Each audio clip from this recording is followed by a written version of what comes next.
maestro y compañeros, mi nombre es Maribel de Jesús Vargas Lizama.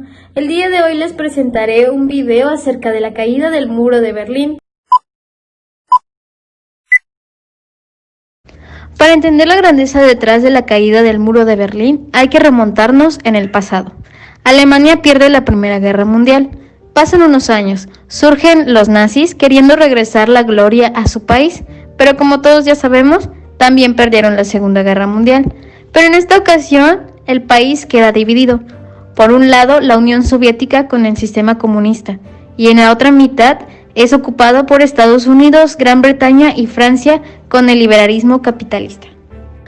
Así quedó repartida Alemania, con dos filosofías muy distintas, y por si no eran ya complicadas las cosas, decidieron partir en dos a Berlín, un pedazo para cada uno, 3 para los occidentales y uno mayor para los soviéticos. El problema es que nadie le preguntó a los alemanes qué era lo que ellos querían.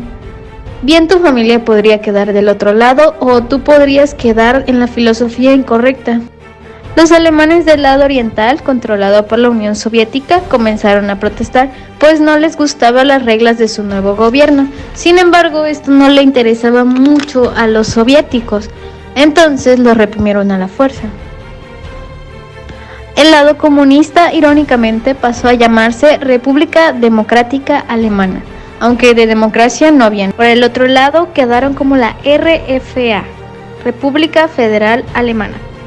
En esta Alemania occidental había libertad de expresión, además de que con el Plan Marshall de Estados Unidos se estaba realzando la economía del país.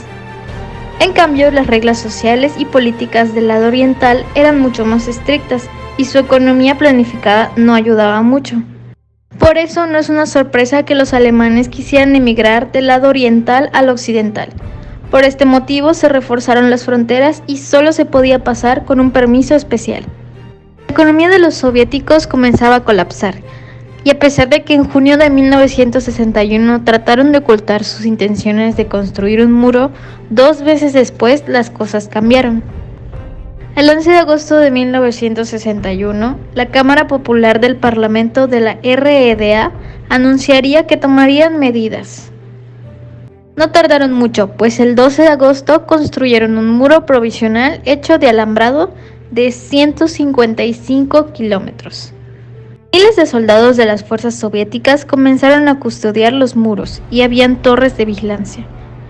No pasó mucho tiempo y empezaron a reemplazar los alambres por paneles de hormigón. El alcalde de Berlín Occidental mostró su rechazo a esta división al que él llamó Muro de la Vergüenza. Del otro lado, al muro le llamaron el Muro de la Protección Antifascista. En este momento el presidente de Estados Unidos era Kennedy, y tal cual él dijo, el muro era una solución poco elegante, pero 1000 veces preferible a la guerra. Entonces él también mandó 1500 soldados para reforzar Berlín Oeste. Poco a poco fueron mejorando la seguridad del muro, como por ejemplo las bardas se volvieron redondeadas y así dificultaban el agarre, hasta que de esta manera crearon la llamada Franja de la Muerte. En el lado de la Alemania Oriental construyeron un gran foso, colocaron un alambrado y obstáculos para evitar el acceso a los vehículos. Y por si esto no fuera suficiente, colocaron minas, además de que estaba todo patrullado por perros 24 horas. Del lado del Berlín Este también crearon un muro de cemento y un cerco eléctrico. Con torres de vigilancia estratégicamente colocadas con soldados vigilándolas siempre, obviamente armados. Esta norma molestaba a los soldados estadounidenses y un día se produjo un altercado entre el este y el oeste en el checkpoint Charlie, cuando un sujeto de la RFA quiso pasar sin identificarse. Hubo una discusión, pero afortunadamente no pasó a más y quedó como parte de la historia. Se estima que fueron más de 5000 personas que intentaron escapar por el muro de Berlín. No se sabe con exactitud cuántas muertes hubo, pero se calcula que aproximadamente 140 muertes. Una de las víctimas más conocidas es Peter Fischer, quien fue tiroteado y murió en el lado oriental del muro, pero a la vista del lado occidental. También hay historias de escape exitosas, como los 57 que se fugaron por el túnel subterráneo de 145 metros de largo y 12 de profundidad. A lo largo de sus 28 años de duración del muro, se desarrolló la Guerra de Vietnam, la crisis de misiles de Cuba, la muerte de Kennedy, la llegada del hombre a la luna, provocando que en la década de los 80 las diferencias fueran más evidentes. Por esto, el 9 de octubre de 1989, las calles de Lacey se llenaron de gritos que exigían libertad, y rápidamente las protestas recorrieron todo el lado oriental. Un mes después, o sea, el 9 de noviembre de 1989, el portavoz del gobierno de la RDA, en un momento de mucha tensión en una conferencia de prensa, anunció que los ciudadanos de las dos Alemanias podrían pasar de un lado a otro como turistas.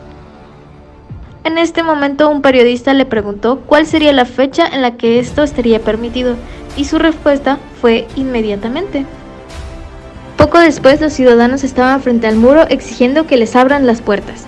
Los soldados no estaban enterados de esto, por lo que se les negaron, pero en cuestión de unas horas, los ciudadanos eran recibidos alegremente en Berlín Oeste. En la madrugada del 10 de noviembre, los berlineses armados con picos y martillos abrirían paso a la libertad. Mientras destruían el muro, un grupo de artistas propuso conservar una parte para crear una galería de arte urbano.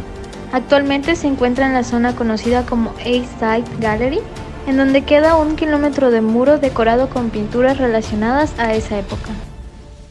Finalmente, el 3 de octubre de 1990, la reunificación de Alemania se hizo realidad.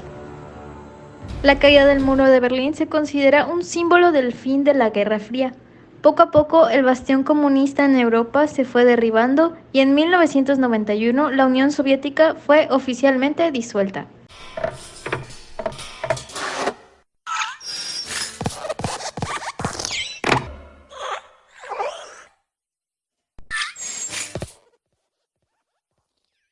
Lo ocurrido en Berlín nos deja una enorme lección a nivel social, a nivel político, tiene un gran simbolismo hoy en día, ya que pues representa el fin de una era. Bueno, se le considera, como mencioné en el video, el fin de la Guerra Fría, al igual de que pues nos enseña que ningún sistema político funciona si se encierra a las personas y se les priva de su libertad, al igual que hay una frase muy linda que leí que decía que no hay que crear muros, hay que destruirlos. Tal cual como en Berlín, la solución fue destruir el muro.